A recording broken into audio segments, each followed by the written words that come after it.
day of really interesting, robust discussions on very different, very diverse topics. Hopefully, you're all here and ready to, take the mic and tell us all these issues, all these highlights, all these policy directions and recommendations that you want to see in this year's Synthesis Town Hall document.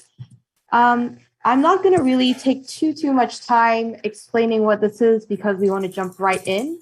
But I do want to remind everyone that this town hall session is for you. We want to hear your voice, and this helps us shape the synthesis document, which is one of the key highlights and key innovation outputs from the APrIGF every year.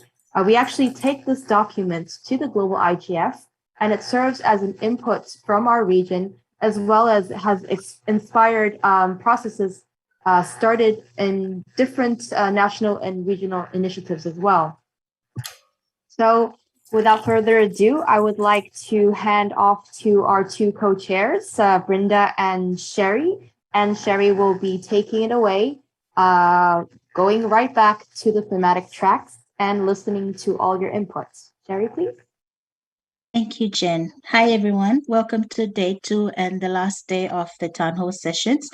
Thank you for joining us. We had a good discussion yesterday. There were a lot of valuable points around the 3 themes, sub-themes that we had. Jen, if we could go on to the next slide, please. And we had a lot of discussions around inclusion and trust, and we're hoping to get a lot of feedback around sustainability today. We know that the internet has evolved, and with it has been a lot of technological advancements and just development in communities around agriculture, environment, and through the development of digital economies and substantial advancements in science, agriculture, even in e-health and education. One of the questions we want to ask is, how can the community stakeholders, discussions like this, how can we help create a sustainable world? I mentioned that we had a good discussion yesterday. A lot of valuable points were raised. We're still waiting for these to get updated onto the drafting doc. So, if you have time today, Jen is just going to go over how easy it is for you to comment on the synthesis document draft 0 that we have. Jen, if you could please just take us through that so that we can show everyone that it really is easy, and we want to capture all these discussions and points that have been raised in the last 2 days. Absolutely. Thank you, Sherry. Hopefully everybody can see the screen right now. Currently, we are on the comment platform for draft 0. As you can see, it is comment.aprigf.asia. Just, it's very easy to click on that, go to the browser, and actually you can go there right now during the session. I think I briefly went through this yesterday, but I haven't brought people through it live. Each paragraph is numbered, and if you want to leave a comment, you can just click on the little speech bubble, and it will bring you to this this bar on the right-hand side. Your name is required, and I'll just type my name there, and your email, which will not be published, but it is required for you to leave a comment, and then if you wanted to add your own website, you can also do that. And then your actual comment just goes here. Once you're done with that, and you can press submit comment, and it will appear in real time right here. So I do want to say that there's been so much great discussion yesterday and today, but we really do need you to reflect these great discussions, these highlights, and these important points that you want to see in this document actually on the comment platform, so that the drafting committee can then take all this input and turn it and synthesize it into the next draft for your review. So this is, just a very easy and quick instructions on how to leave your inputs. Back to you, Sherry. Thanks, and we'll now open the floor to anybody that has any comments on any of the themes or any discussions today.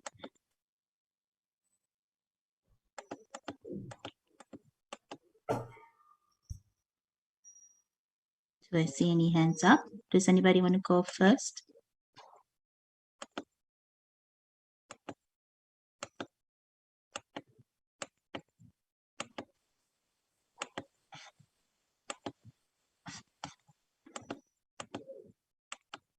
So going back to our theme I'll on... jump in. Audio. Okay, sure. Thank you. Go ahead, Cheryl. Thank you, Sherry. Cheryl Langdon, from Australia. I thought today's lineup of sessions was excellent. I thought the topics were good. Okay, I'm biased. I was part of the program committee, but I did think they did what they said on the label. I think we still need some encouragement to get a little more interaction with participants as opposed to panelists. Maybe we need to do more prep work or something, that we can think about that at some other point in time, I guess. But I did think the content base was very, very, that's the kickoff to start talking.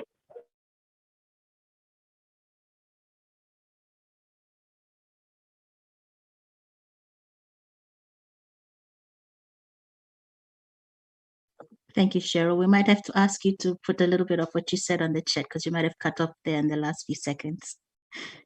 And yes, Raj, we recognize the same thing happened yesterday. Zoom and Cheryl are not best friends.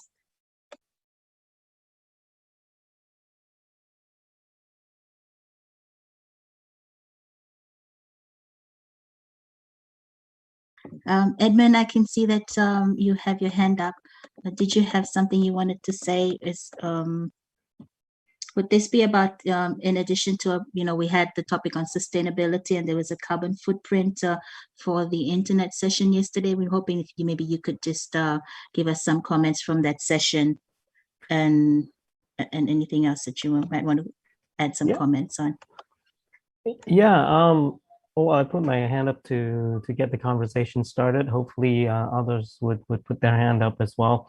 I wanted to highlight a little bit the session that talked about the internet universality indicators, and it relates to what we're doing in the carbon footprint as well. I think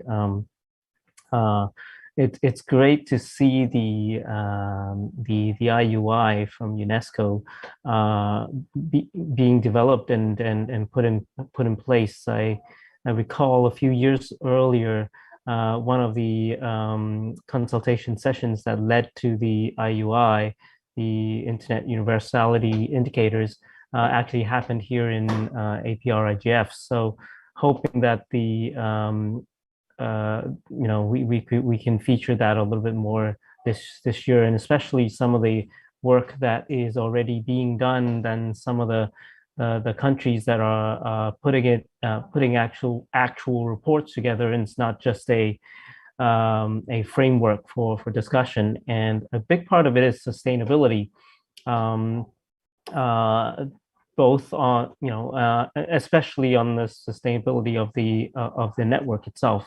But as you mentioned, yesterday we had a session on sustainability in the sense of the environmental impact of the internet, and Rohit yesterday also addressed the issue a little bit, but mostly it's becoming the carbon footprint of the internet is becoming,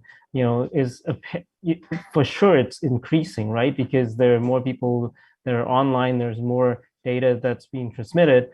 One of the things that is highlighted in the session is that being said, sometimes it's not just about, it's definitely not about using less of the internet, because the utilizing the internet actually replaces some of the even more environmentally impactful issues. Like there's previous years there's been talk about how much of a footprint of watching a video online is, but that, if compared with driving to a cinema and actually watching it there, is like not even not even close in terms of the carbon footprint. So we have to think through, we have to make it, and in terms of shaping the policy and the conversation in this area, we really need to think through what we are asking people to do less, and what is actually beneficial to do more online. Definitely not asking people to be online less, but we need to bring a balance, and we also need to take a look at the energy that's powering the network. That perhaps more than anything else, the grid, the power grid, is how we can, as a community, advocate for the energy sector to pay better attention into turning that into renewable energy to power the internet. That's probably a bigger topic that we need to think about as well. And that's some of the things that came out from that session. Thank you, Edmund, for kickstarting this session with that great feedback. Is there anybody else that would like to add on from Edmund's points that he has raised?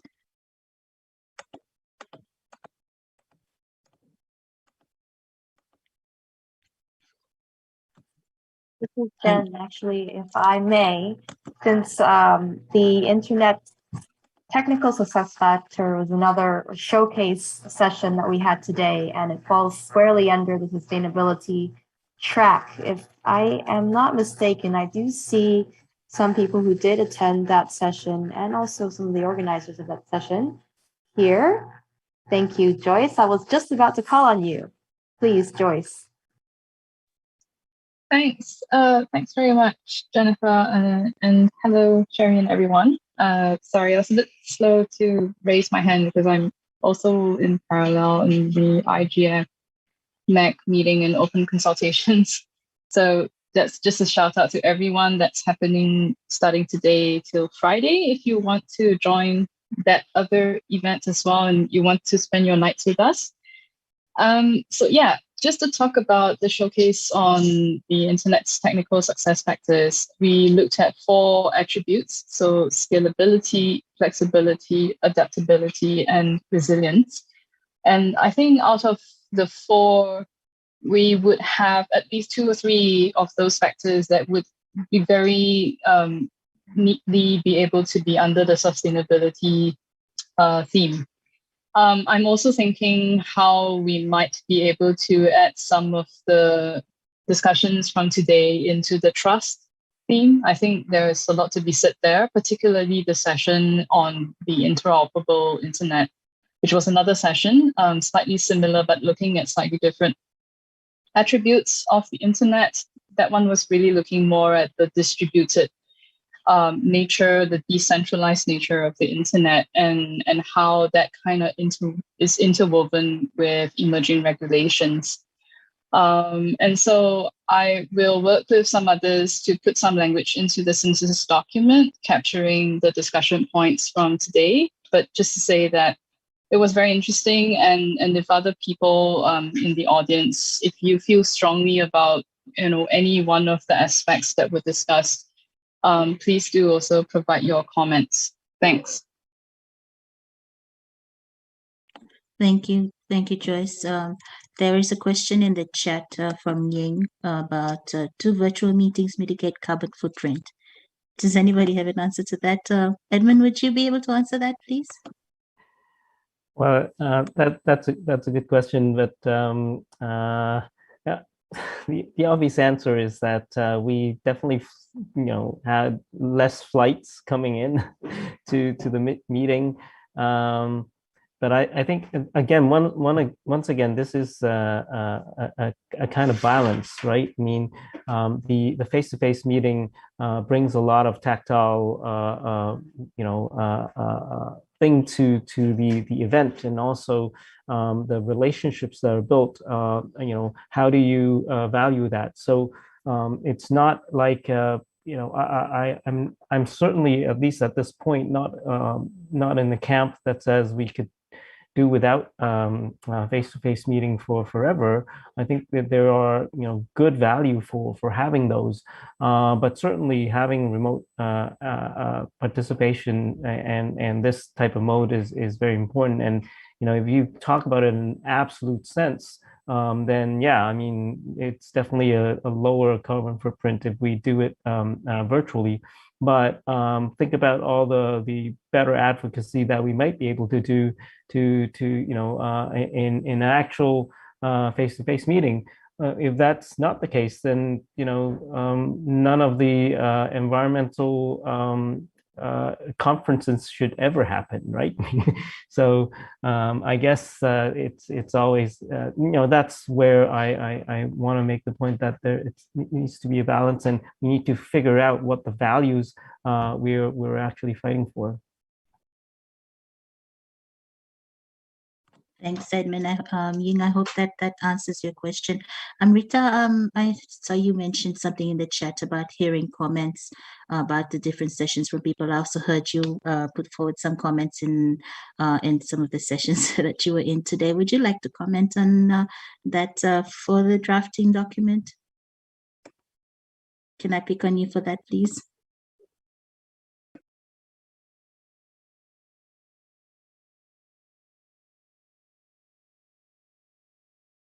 That's all right. No worries about that. But we'd like to hear from others about the sessions that you were part of today. Does anybody want to comment, or can I pick on somebody else again?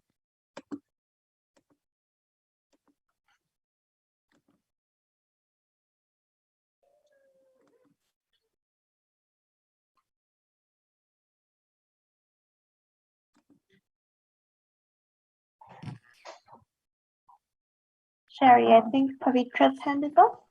Yes. Pavitra, please hi, go Sherry. ahead. Can I intervene? Thank you so much. So I attended actually two really good sessions today. The one on surveillance in the region, and then the second one on community measures to counter disinformation and hate.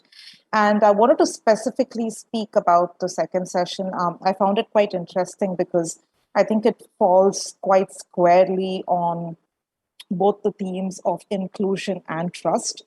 And two very important or rather interesting things for me that came out of that session was first, I think, the sort of location of the problem, which is that fake news or misinformation and hate speech are being weaponized in the region, across the region, for sort of making existing divides around political, racial, ethnic, religious lines deeper, and that often the perpetrators of that misinformation or hate speech could in fact be the government themselves, right? And so the question then was, well, what do you do?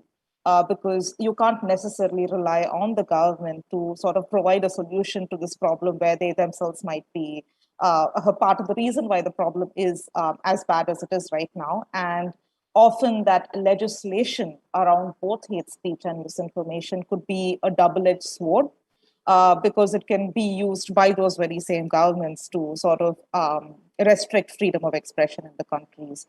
And so there were two very interesting examples, case studies of Mafindo, which is a fact-checking organization from Indonesia, and then the Nest Center from Mongolia, where they spoke about a sort of community-driven approach to fact-checking and countering misinformation by using extremely transparent, tested sort of rules and methodologies which everyone could access, and about how they've basically been able to build a community of people who are then volunteering to be able to fact check and push back against some of the misinformation that happens. And also, I think what I found very interesting about it, which really speaks both to the question of inclusion and trust, is that they spoke about often the people who are the volunteers are often women and other minorities, perhaps by the sort of the way that volunteering is structured in these countries, but also because since they are on the receiving end of misinformation and hate speech, often are able to recognize the patterns easier. So yeah, that was sort of the feedback from that session, which I found quite interesting. Thank you. Thank you, Pavitra. In the chat, we also have a comment from Winston. I must confess that I'm not totally convinced that all UNESCO member states have really taken the IUI, Rome, etc. on board and incorporated them in their national digital planning. What is the evidence? Winston, do you want to take the mic and elaborate more on that?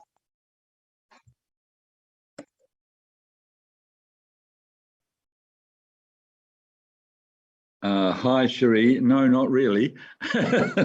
I was just expressing a skepticism about this. I know that Zhang Hong is very convinced that the UNESCO Rome principles have been,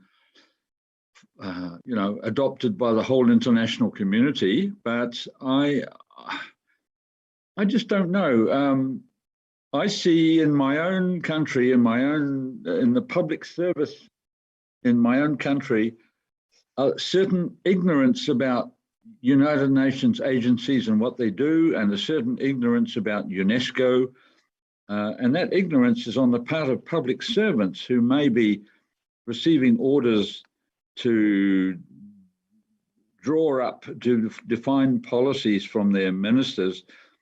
But I don't necessarily know for sure how much of that instruction to draw up policy is actually based on a true understanding of,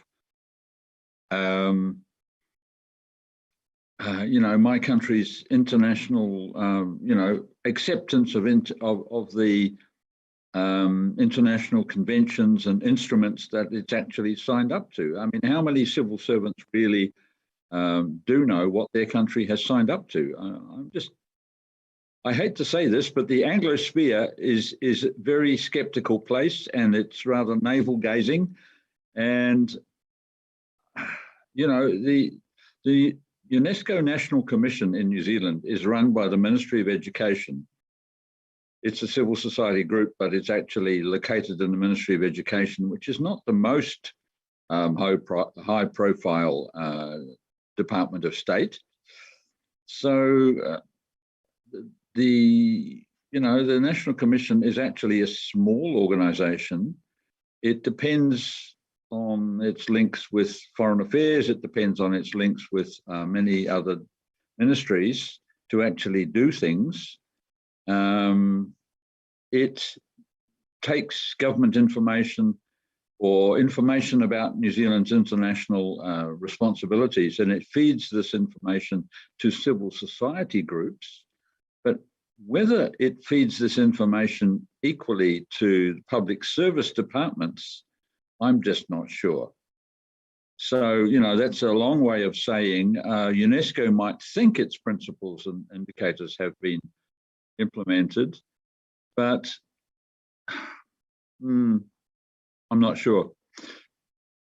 I would like to see, I would have to go and talk to my colleagues in other departments and see if we really have some sort of assessment internally in this country to see what we have done to apply those indicators and principles. That's all I'm saying. That's a pretty terrible thing to have to say, but I will see if I can follow up and get some evidence. Okay. Thank you, Winston. I can also see in the chat that Edmonds mentioned, I think the IUI still requires a lot of advocacy and promotion. Agree with Winston. I think it needs support. Also see Aris saying on the chat, agree with Edmund. Also, would their framework be like the one of internet governance? Does anybody know that might be able to answer that for us? A lot of discussions here in the chat. Please bear with me while I read them. From Swaran, the interesting discussion by speakers in S13, weaponization of surveillance amid a pandemic in Asia Pacific has perhaps given the participants that much needed awareness on lobbying for legislation pertaining to data privacy in their countries. Swaran, would you like to elaborate on that or tell us a little bit more about your thoughts on that session as a fellow? Hi, Sherry. Hello, everyone. I just wanted to speak about that aspect in particular, because it also happens to be something that I have been lobbying for as well. Not just in my current role in academia, but also with other universities in different regions. And it was quite shocking, to be honest, to realize that many developed countries are still lacking in the right legislations pertaining to data privacy, and that's just going to become an even bigger issue as we progress through these different variants, or we transition from variant to variant, and then obviously we are starting to use the digital space more than ever. So I found that quite shocking that now all of a sudden it sort of hits you to realize that this hasn't been happening. We haven't been lobbying enough, and maybe this just is the right push for us to lobby for the right legislations. Sherry, I think if you think of some of the examples we in Fiji go through, when we talk about creation of ICT policies for organizations, and I've been heavily involved in that. So when I create ICT policies for organizations, one of my go-to places is, of course, the Constitution and whatever little legislation we do have pertaining to ICT. And in addition to that, I always tell my clients that the Universal Declaration of Human Rights is quite an inclusive document. So we can use some of the aspects of Universal Declaration of Human Rights, and then from there to our constitution and our legislation. But even after all that, we see there are huge gaps. And to address those gaps, of course, we need more legislation, or else we may be charging people, or people would be probably paying far less penalty of what they actually deserve. And then there's going to be no motivation for data privacy within the organization. So, for example, if you see what's happening with any fake news, misinformation that goes up on social media, and in Fiji in particular, whatever you put on social media is basically public domain. Anyone can copy anything you put on social media. Any idea you put in social media becomes an article for even a journalist, and you cannot hold it against them. So it also makes me think about copyright, patents. In Fiji, some of the researchers that I've spoken to, some people have even started to rethink about participating in conferences, because as we have spoken about many times, it becomes an avenue for harvesting of ideas, and then somebody else takes credit for that. So there's no legislation around that either. So copyright is something still very technical, and it's not being addressed as well, and it does not motivate researchers either.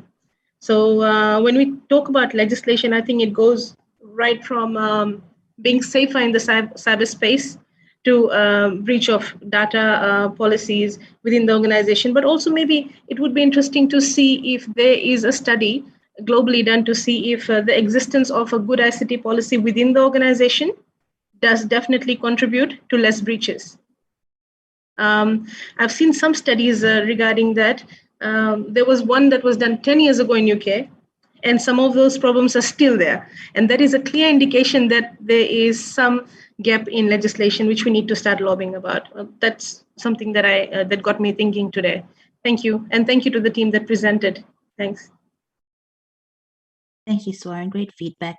There's a comment from Pavitra. Agree, Swaran. I think the issues related to function creep, especially the lack of data protection laws that allow that to happen, and the impact on human rights as a result are important for us to note. There's a comment by Bong. After that one, it says S13. Actually, it's not just the weaponization of surveillance, but even of one policy fits all approach to the pandemic. Bon, can I ask you to elaborate on that? If you're okay to just unmute yourself and say a bit more. Yeah, thank you. I'm actually referring to a sort of hardline manner by which the pandemic policies were being implemented in my country in particular. And these are being enabled in the cyberspace by paid trolls and these paid trolls are traced to the government itself. As a matter of fact, we have a department called the Presidential Communications Office that has employed at least 5,000 people to be, doing the propaganda for the government. And what is sad about that is that these trolls extol the state's actions and programs to the disadvantage of those affected. For example, many were arrested for cyber libel at the outset of the pandemic. One teacher, for example, because she questioned the mayor who brought the rice supplies to his personal warehouse, and so the mayor got angry and got the teacher arrested. There are other cases, for example, like a minor who was caught violating curfew and was put inside a sack by the community leaders, by the barangay officials. And you would see that in the Facebook in particular, these trolls are actually praising this kind of violations. And so it's really very sad that there is no more space for a free expression, because the trolls are lording it over our cyberspace. And so I raised the question earlier in the session, if IGF can help in discouraging states from engaging into this kind of dirty work, like cyber war of disinformation and at times psychological warfare. Thanks.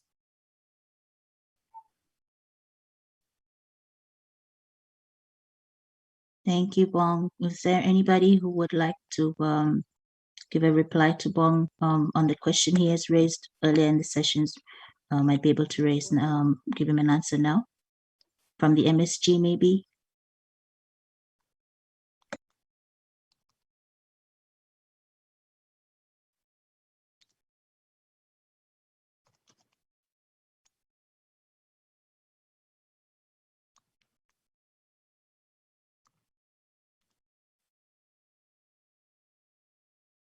Raj, is it okay if I put you on the spot for that?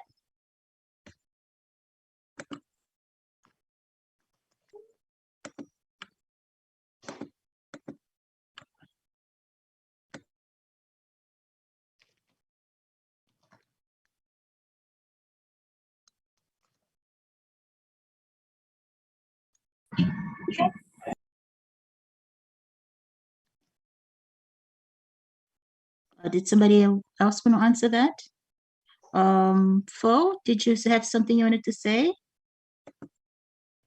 Hello, everyone. I would like to just agree with what the Bone said. Can you hear me? Anyway. Okay. Yes, we can. Go ahead. Yeah, the same cases are happening in Myanmar as well. Because of the digital surveillance, many protesters got arrested, and also the democracy advocates got arrested because of the digital surveillance became the weapon for those who try to control the protests. That is, I would like to agree that point, that if we need to discuss about the kinds of issue in the internet governance forum, and we can't ignore that issue, because if many governments practice that kinds of the how can I say, that kinds of tricks, tracking information to hinder the protest or something like that. That's not good for the world, I think, for our future too. Also, we can see that some other countries are also facing that kinds of issue as well. Thank you. Thank you, Phil. There is a comment in the chat from Diksha adding on to the ongoing conversation.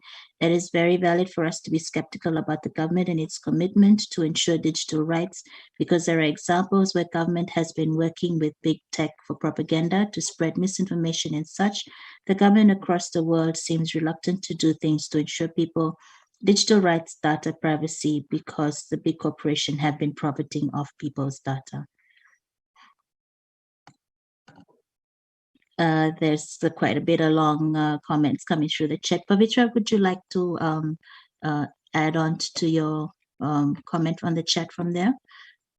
You mentioned, I think this problem exists across the regions, Warren, and it doesn't help that we don't have an internationally recognized definition of hate speech. The issue is often that governments treat speech with double standards, labeling them hate speech or defamation when it's unfavorable to them, but ignoring it when it actually impacts minorities or other marginalized groups.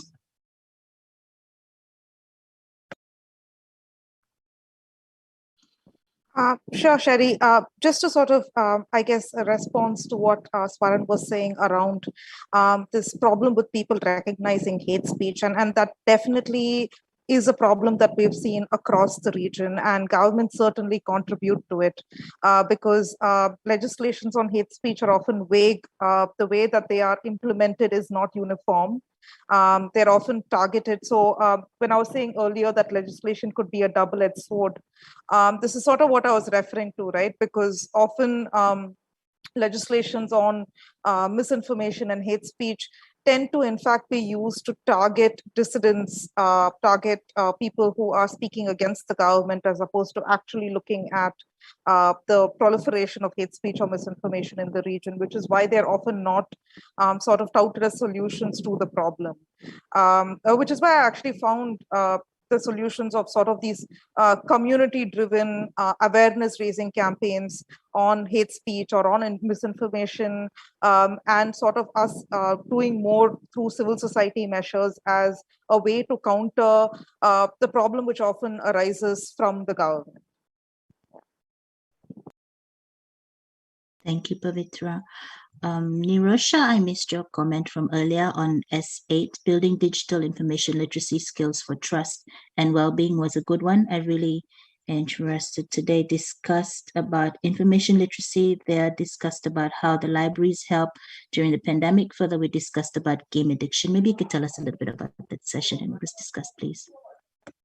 Thank you so much giving opportunity. Actually, it was a really interesting one.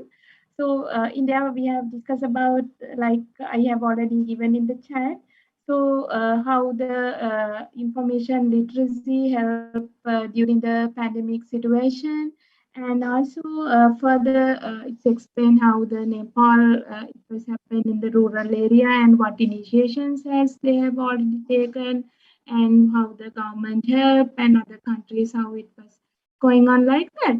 So in the discussion time, we have discussed with the pandemic situation, where children and before the pandemic, they don't have the digital devices, access of digital devices.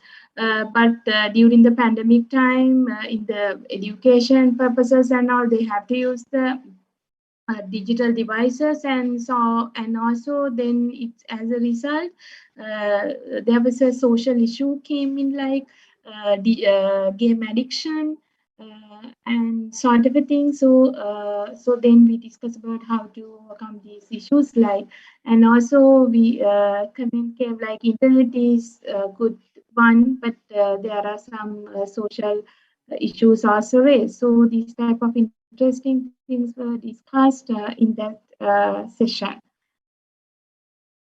Thank you. Thank you, Nirosha. Rohit, I can see your hand is up. Would you like to go ahead and comment?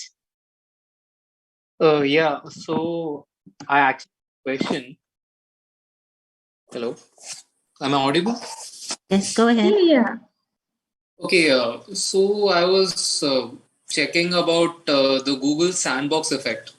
So this is the name given to the observation, the way Google ranks their web pages. And Google has come up with, I know it is a monopoly market. It has a lot of products that we continuously use. But there is certain thing that I noticed was about they hold a lot of data from our cookies. Like we submit them, the user IDs, the password, there are bits and chunks of pieces, and they keep using that, and that is how they use it over us. Another thing, what I noticed was like they are fined heavily. They are fined for at least 10% of whatever revenue they earn every year. Now, I am feeling that, these big corporations are okay with giving up money with their fines and still going up with their practices. What do you think should they be doing, or people like us who are controlling the internet should be doing, so that corporations like us, they don't have a control over us?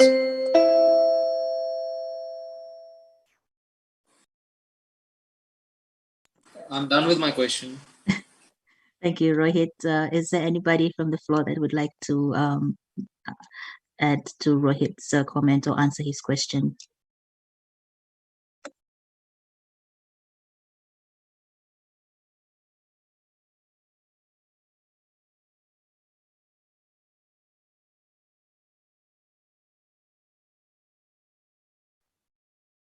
Sherry, this is Jen. Maybe I'll just take this time to remind everyone we really do appreciate and value your inputs in the chat, which is very vigorous and robust. Please don't be shy, actually, not do be shy. Don't be shy, and put your hand up and speak your thoughts to the room, because, we can see the chat, but people who are looking at the live stream and other things may not be able to benefit from being able to participate in the chat. So please do put your hand up and speak your input. Thank you, Jen. Cheryl, please go ahead. I can see your hand up. Rohit, please put your question in the chat. I think there's a lot of answers coming through the chat as well. Cheryl, please go ahead.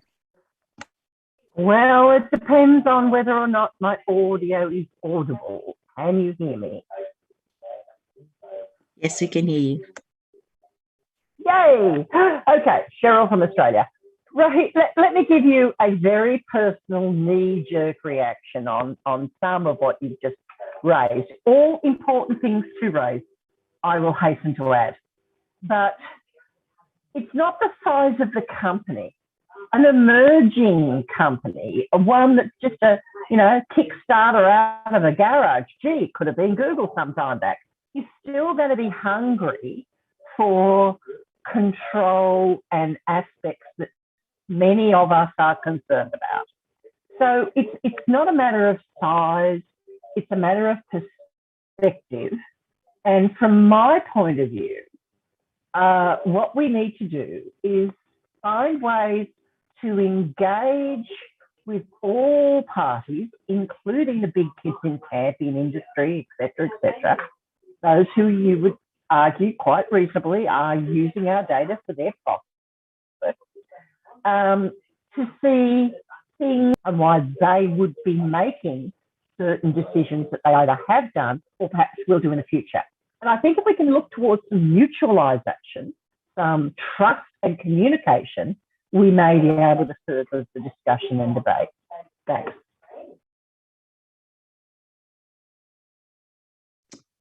Thank you, Cheryl, from your perspective. We appreciate that feedback. Before I go on to anybody else that would like to comment, is there anyone here from the SIG session this afternoon? So earlier in the chat, and I was also in that session about how it had to adapt because of the pandemic and, with virtual meetings. I'd like to hear feedback or comments from anyone that was in the SIG session.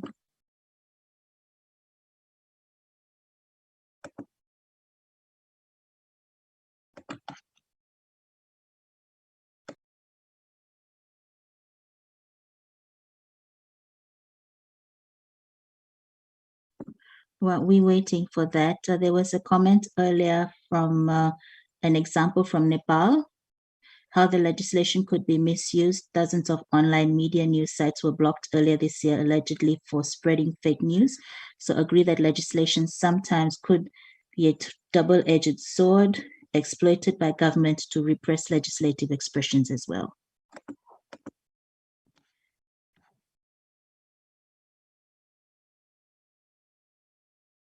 So there's a comment also earlier from Bong on S8, internet education should be part of the life skills training, since we also need to teach young people to protect themselves from harm in the internet and not just its beneficial use. Guys, we have, how much more time do we have, Jen? Is it slightly more than the 5 minutes on the timer? I think it's okay for us to overrun a little bit since we are at the last session of the day. Okay.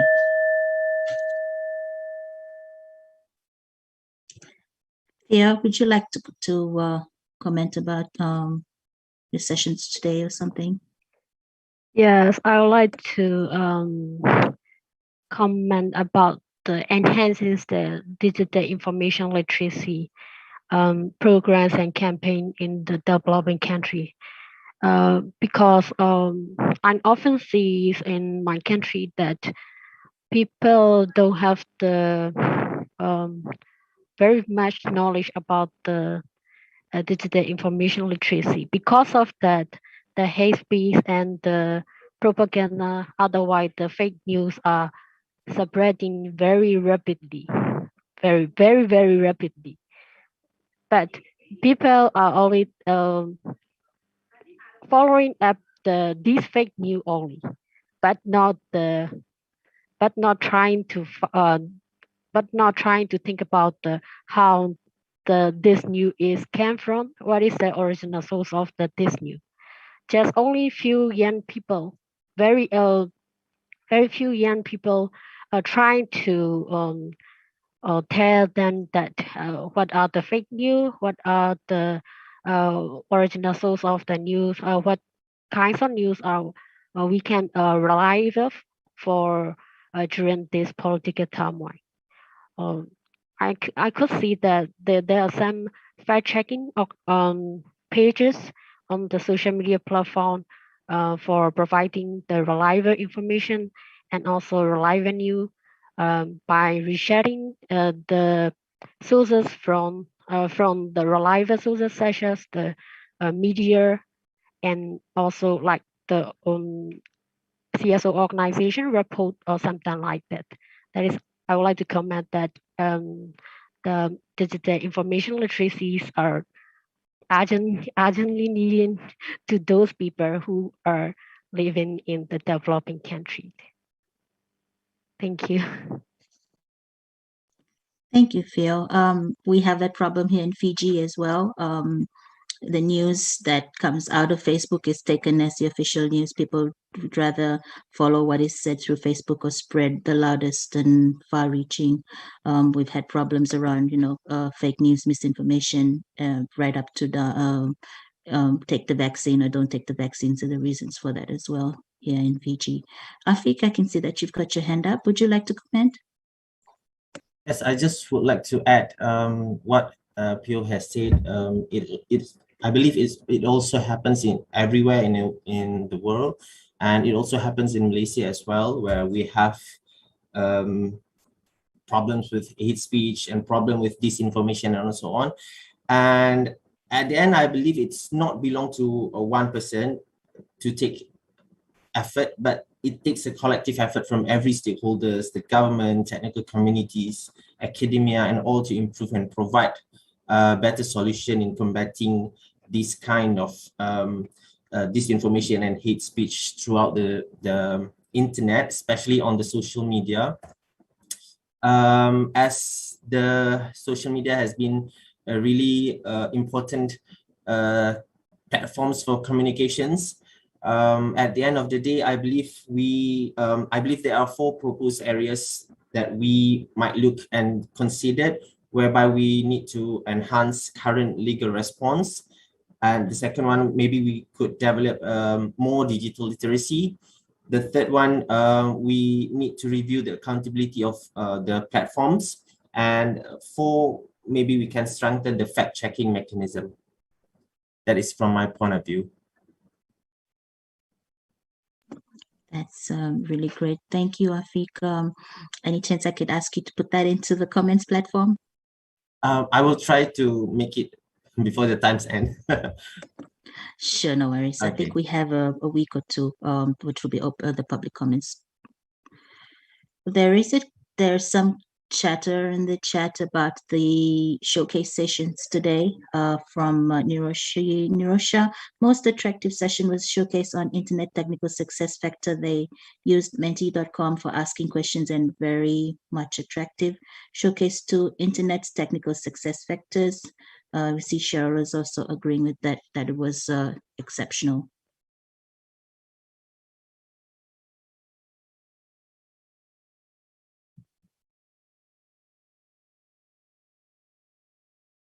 So guys, we have about 5 minutes. Does there anybody else that would like to put their hands up and comment? Somebody mentioned the heavy use of digital space contributes to carbon footprints. I think that was Edmund, and how online conferences inevitably contributes to this. Maybe as a suggestion of a solution, maybe we can start thinking about offsetting the carbon footprints caused by conferences by alternative greener compensations. That's also was there in the chat. So Sukman Preet says, I am the type of person who is listening to everyone. Currently, I'm listening to everyone whom are sharing their thoughts, thoughtful ideas. Are you sure you don't want to say something? We'd love to hear your comments.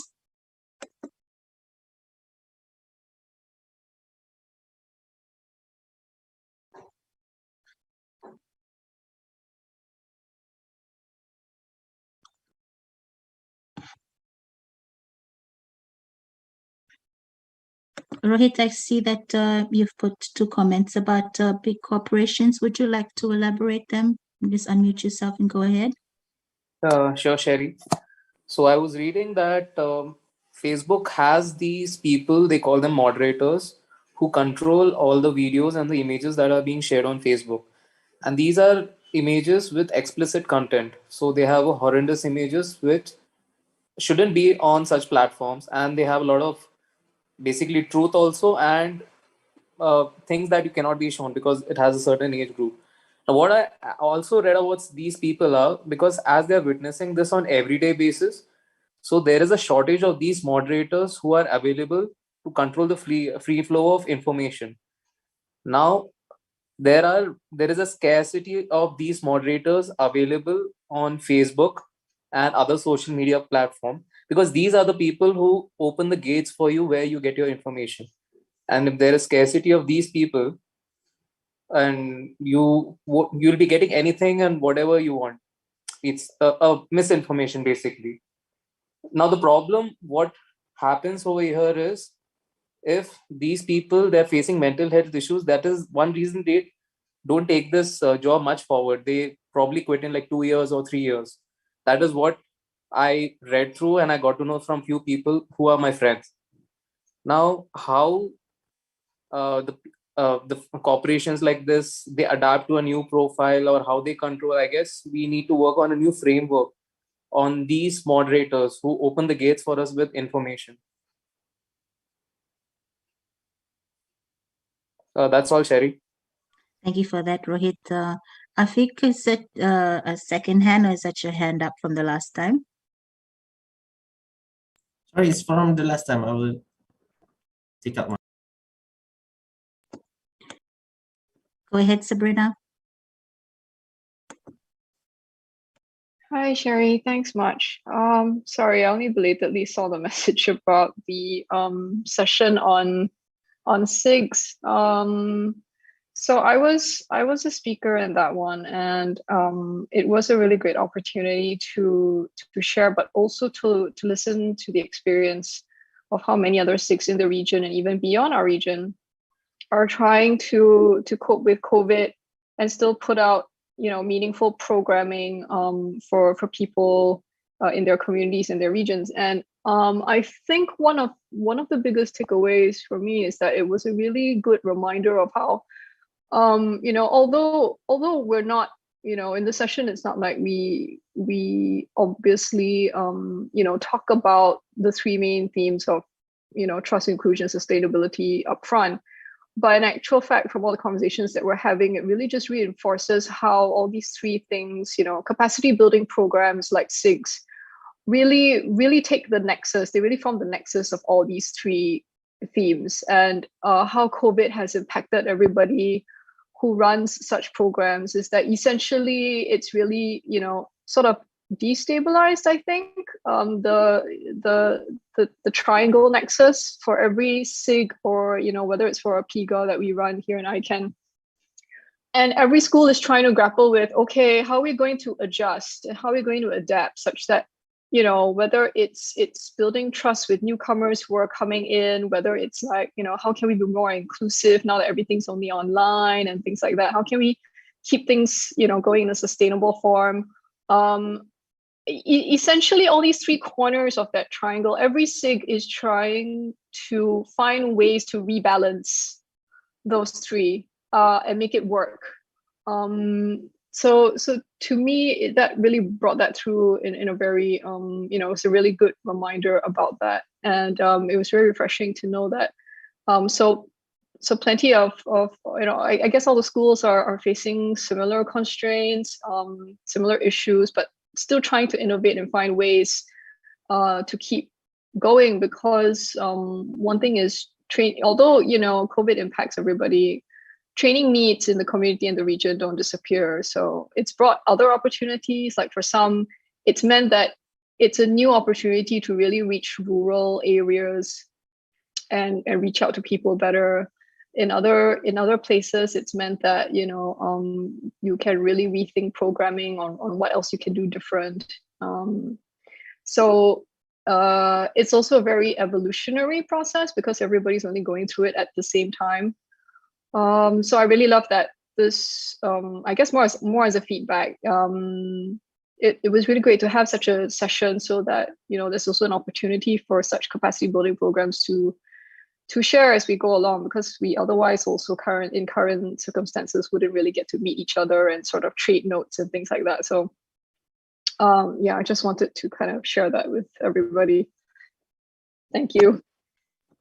Thank you, Sabrina. And you mentioned capacity building. I remember Joyce mentioned that when we opened the town hall session yesterday, and that was mentioned in your sixth session as well as in Joyce's session. New ways. Yesterday, we also heard that in Samoa, they're also doing virtual plus blended learning as a way to adapt in this COVID environment. I've seen that the timer has gone off. I'm just going to read this comment from Afik in the chat. In providing better internet environment, combating disinformation, hate speech, etc., I believe it is collective effort from the government, technical communities, academia, and public at large. Through these efforts, we may consider to 1, enhance legal responses, 2, develop better digital literacy, 3, review the accountability of platform providers, and 4, strengthen the fact-checking initiative. So guys, really good points here. I know Jen and Brenda and the DC and I, we will do our best to incorporate this into the drafting document, but it would be really helpful if, you clicked on the link and went and put these in so that, it's all really well captured. I was part of a project earlier this year where a colleague from out of the region, we had to write a report about some things relating to the region, and he actually quoted from the drafting document from last year. So, it's recorded online, and we're always complaining there's not enough information for our region online. This is one of the places that people can also look to take information for issues that we're facing in this region. Thanks again, everyone, for a great session. I'm going to hand this time over back to Jen. Thank you, Sherry. Thank you, everyone, for all your inputs. It was that's a lot of input for the drafting committee to look at, to synthesize. Please do remember to put that into the comment platform. The link has been put into the chat for you. What I really want to show you is where we are going next with this process. We will be keeping the comment platform open for the week that is the week after this meeting ends. So the whole of next week, you'll still have time to digest and think about all the things you've heard at APrIGF and put it in.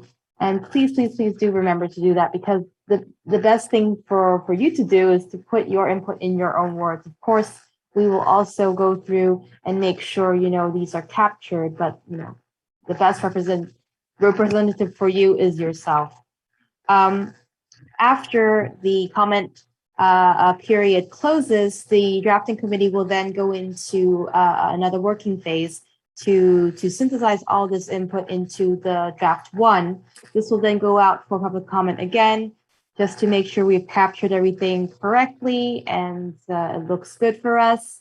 And then finally, it will be published sometime in mid-November. This year, we are very lucky to have the support of the IGF Secretariat. Their grant provides us with some funding to be able to translate the APrIGF census documents into additional languages, which will help with the dissemination, especially in our region, since we are a region of very, very, very diverse languages and scripts. So before I close the session for today, I would like to remind everyone that, tomorrow we still have another day. It's our last day of the APrIGF. We will be starting at, I think it's 3 UTC. We will be starting earlier than today, actually. And we'll start with a session on the human rights impact of COVID-19 technologies and the role of business, which I think a lot of you have mentioned in this particular session about it. And the other one that we'll start with is the internet rules, judicial and regulatory developments, digital rights in Asia. So please do join us again tomorrow. And thank you for your participation today. We'll see you bright and early tomorrow.